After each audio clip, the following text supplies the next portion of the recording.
All right, so you built a brand. You've got a fair number of followers who are buying your products, but how do you actually get people to love your brand?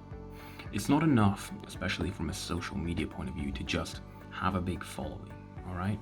What's more important is an engaged tribe of loyal fans who love your brand and will spread the word about your brand. That's great, but how do you get people to feel that way about your brand? You need to answer this question. What is your brand's mission? Why does it even exist?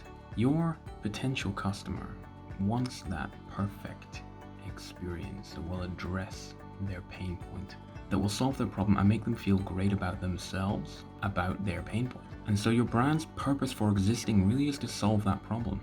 And it's answering that question that will turn fans or customers into fans. How do you solve their problem? And you really need to understand will allow you to build a deeper connection with your audience. I did it with Beast Gear, the brand that I started in 2016 and sold in 2019. And I'm doing it now with my new brands, more on that to come soon.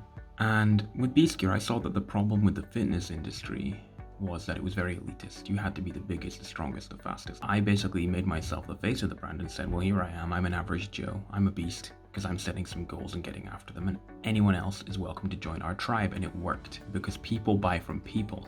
People buy from brands, but they connect with people. And so by making myself an average Joe the face of a fitness brand, people said, well, I'm like him, so I'm going to buy from him.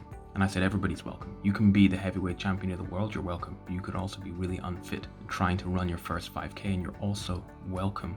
And it was doing that that made me and my brand zig and stand out from the crowd, and we got massive results. I scaled that brand on a laptop in my spare room, actually in a cupboard to begin with, to 6 million US top line.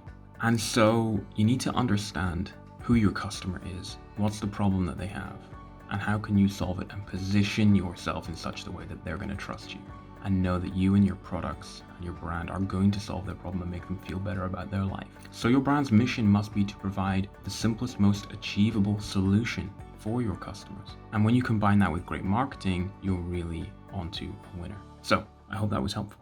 That's what you got to do.